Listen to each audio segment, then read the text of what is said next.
বেশ কিছুদিন ধরে সোশ্যাল মিডিয়ায় একটি আলোচনা ভাইরাল। কার হাতে যাবে আগামীর ক্ষমতার চেয়ার? দেখেন, নীলফামারী কিশোরগঞ্জ থানার মাগুরা ইউনিয়নে এ পর্যন্ত দুজন হেভি ওয়েট চেয়ারম্যান প্রার্থী আছেন। সামনে আরো একাধিক প্রার্থী দাঁড়াতে পারেন, তখন এই বিষয় নিয়ে আরো বিস্তারিত আলোচনা করা হবে। এই ইউনিয়ন পরিষদটাই মূলত আমার ইউনিয়ন পরিষদ এবং আমার নিজ এলাকার। দেখুন, বর্তমানে যে দুজনকে নিয়ে বেশ সবার মুখে আলোচনা বলা যায়, ভাইরাল এবং ট্রেন্ডিং একটি আলোচনা। একজন হলেন সাবেক চেয়ারম্যান জনাব মাহমুদুল হোসেন শিয়াব মিয়া, আর অন্যজন হলেন জনাব মোহাম্মদ আখতারুজ্জামান মিঠু, বর্তমান চেয়ারম্যান। দেখুন, তিনি এখনো চলমান, তবে ওনাকে বর্তমানে সাবেক বললে ভুল হবে না।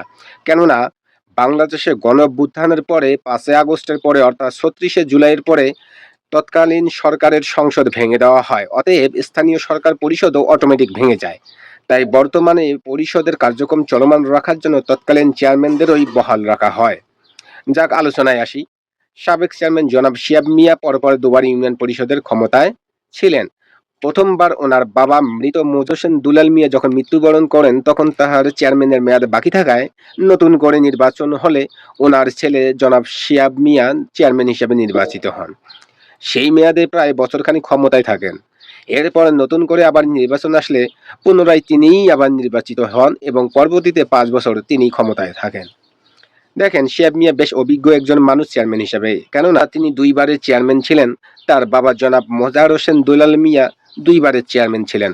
তার দাদা জনাব মোশাররফ হোসেন লেবু মিয়া পাকিস্তান পিরিয়ড থেকে পঞ্চায়েত প্রধান এবং পরে তিনি ইউনিয়ন পরিষদের চেয়ারম্যান ছিলেন। অতএব তারা বংশ পরম্পর ইউনিয়ন পরিষদের ক্ষমতায় ছিলেন। এদিক থেকেও তিনি বেশ অভিজ্ঞ ব্যক্তি, এতে কোনো সন্দেহ নাই। আর তারা কিন্তু আসলে মিয়া পরিবার, এদিক থেকে ওনাদের বেশ সুনাম এবং সুখ্যাতি রয়েছে। তাছাড়া তিনি একজন মার্জিত ও শিক্ষিত পার্সন মানুষ। আমি যতটুকু জানি তিনি MBA পর্যন্ত পড়াশোনা করেছেন। এরপরে তিনি তার শিক্ষা জীবন আরো কন্টিনিউ করেছেন কিনা এই বিষয়ে আমার জানা নাই। তবে তিনি বেশ অ্যাক্টিভ মানুষ সাধারণ জনগণের সাথে। তিনি ইয়াং জেনারেশনের সাথে বেশ ভালোই কমিউনিকেশন করতে পারেন। এটি একটি ভালো দিক নতুন করে আবার ক্ষমতায় আসার জন্য। অপরদিকে বর্তমান চেয়ারম্যান জনাব আখতারুজ্জামান মিঠু, তিনিও বেশ অভিজ্ঞ, মার্জিত এবং শিক্ষিত পার্সন একজন মানুষ। আমার জানা মতে তিনি একজন সহকারী অধ্যাপক। তিনি 2022 সালে ক্ষমতায় আসেন। বেশ সাজানো গোছানো একটি পরিবার থেকে তিনি বিলং করেন। তিনি বেশ সহজেই ইয়াং জেনারেশনের সাথে ভালোই কমিউনিকেশন করতে পারেন। ওনার জন্য এটি একটি ভালো দিক ক্ষমতায় আসার জন্য নতুন করে। আবার ফিরে আসি জনাব শিয়াব মিয়ার দিকে। দেখুন, ওনাদের ক্ষমতায় থাকার যদি হিসাব করি, প্রায় অনেক বছর ওনারা ইউনিয়ন পরিষদের ক্ষমতায় ছিলেন। যেমন ওনার দাদা জনাব মোশাররফ হোসেন লেবু মিয়া 1957 সন থেকে 1972 সন পর্যন্ত পঞ্চায়েত প্রধান ছিলেন। এরপরে তিনি আবার 1972 সাল থেকে 1984 সন পর্যন্ত ইউনিয়ন পরিষদের চেয়ারম্যান ছিলেন। এরপর জনাব শিয়াব মিয়ার বাবা জনাব মোজাহার হোসেন দুলাল মিয়া 1989 থেকে 1992 সন পর্যন্ত এবং পরবর্তীতে 2011 থেকে 2015 সন পর্যন্ত ক্ষমতায় ছিলেন। এর ফাঁকে আরো অনেকেই চেয়ারম্যানের ক্ষমতায় ছিলেন, যেমন জনাব বোরহান উদ্দিন শাহ, জনাব রশিদুল ইসলাম, জনাব গোলাম মুস্তফা মুকুল, জনাব সোহরাব হোসেন। সর্বশেষ শিয়াব মিয়া নিজেই 2015 সন থেকে 2016 এবং পরবর্তীতে 2016 সাল থেকে 2022 সাল পর্যন্ত ক্ষমতায় ছিলেন। এ থেকে বোঝা যায় আগামীতে তিনি আবার আসতে পারেন। তবে অপরদিকে বর্তমান চেয়ারম্যান জনাব আখতারুজ্জামান মিঠু, তিনি কিন্তু কম না।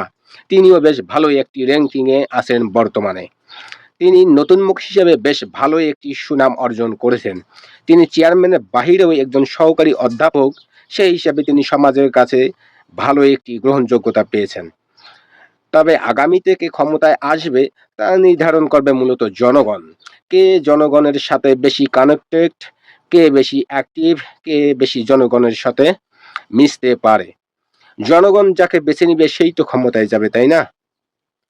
তবে আমরা চাই নতুন নতুন মুখ আসুক। এতে করে ডেমোক্রেসির চর্চা হবে, নতুন শাসন আসবে।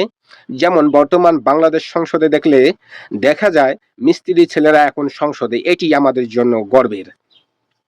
কেননা বাংলাদেশের পলিটিক্স অনুযায়ী আমাদের বাবা চাচারা দেখে আসতেছে, পুলিশের ছেলে পুলিশ হয়, সরকারি কর্মকর্তার ছেলে সরকারি কর্মকর্তা হয়, নেতার ছেলেরা নেতা হয়, আর এদিকে চামচারা নেতার পিছনে দৌড়ে তাদের জীবন অতিবাহিত করে। এই দিন ভাঙতে হবে, জনগণের রাজনীতিতে ফিরতে হবে ইনসাফ ভিত্তিক রাজনীতিতে। তবেই হবে সোনার বাংলাদেশ। আর নতুবা আপার মতো নতুন নতুন স্বৈরাচার জন্ম নিবে। যাক, সে কথা সেদিকে আর যাব না। আজকে আর তাদের উন্নয়ন নিয়ে কথা কব না। সামনে আরো অনেক সময় বাকি আছে, সম্ভবত আরো বছর খানিক পরে হয়তো ইউপি নির্বাচন হবে। আরো নতুন নতুন মুখ আসবে, নতুন নতুন প্রার্থী যোগ হবে, তখন আরো বিস্তারিত আলোচনা করা হবে। আজ এ পর্যন্ত। আসসালামু আলাইকুম। আর হ্যাঁ, যারা আমার ভিডিও দেখেন অথচ এখনো আমার ইউটিউব চ্যানেলটি এবং ফেসবুক পেজটি ফলো এবং সাবস্ক্রাইব করেননি, দয়া করে সাবস্ক্রাইব এবং ফলো করে দিন। আজ এ পর্যন্তই। ধন্যবাদ। ইনকিলাব জিন্দাবাদ।